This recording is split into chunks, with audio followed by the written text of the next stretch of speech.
sa family po ni Alicia. Actually, si Alicia po talaga isa sa ano ko yan.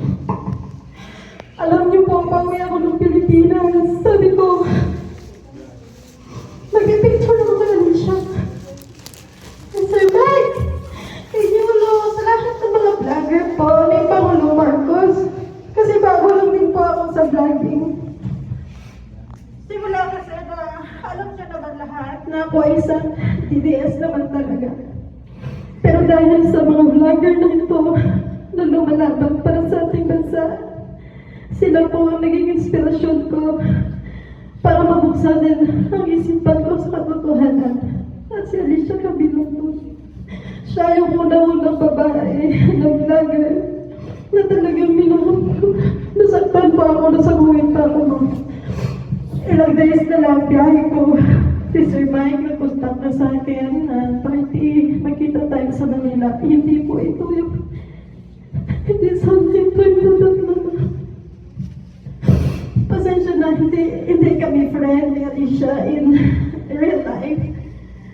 Pero bilang isang PBBM vlogger, parang naging pamilya ko na ganda ng mga kapwa vlogger ko. Kaya napakahirap po tanggapin ang pagkamatay ni Mina Alicia.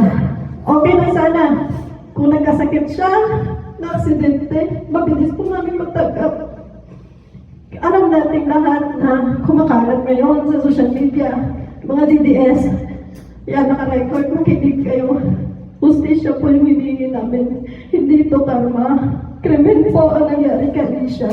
Hindi po yan dapat ginagawang katatawanan. Wala po na isang Pilipino na deserving patayin dahil sa kanyang pinaglalaban. Kahit anong kulay ka, kahit DDS ka, loyalist ka, pink ka, dilawan, kahit ano pa sabihin mo, ikaw ay isang Pilipino. Wala pong karapatan na patayin ang mga tao na lumalaban at nagsasalita, naninindigan sa kung ano ang gusto niyang panindigan. Wala pong isang Pilipino, surpass lang kagaya niya. Kaya huwag niyo siyang gawin katatawanan sa social media. Alam niyo, nagagalit ako habang ako ay nasa aeroplano. Alam niyo ang chat ng mga DDS sa akin. Bakit hindi ka nag-vlog? Natatakot ka? Kasi si Mima Alicia namatay na. Hindi ako makapagmura eh. Gusto ko rin sana magmura. Hindi ako makapagmura. Hindi po ako natatakot. Tandaan yung mga DDS, hindi po kami titigil. Kung ano ang nasimula ng aking isa sa iniidolo ng vlogger, pagpapatuloy po namin yun. Wala pong titigil. Wala. Kaya wag niyong sabihin na natatakot kami, ginagawa niyong pananakot sa amin ngayon. Hindi kami papatinag sa inyo. Alicia, pahinga ka na. Kami na lang yung tutuloy nito. Hindi ba lang tayo nakapag-selfie? May selfie ako sa'yo, dyan ka na. Pero gusto ko pasalamat kay Ma'am Arlene, kay Sir Mike. Si Sir Mike talaga nahiya ako kasi sinundo niya ako alas 4 ng madaling araw. Tapos dating ko na 5 na. Nahiya ako guys. Vlog lang.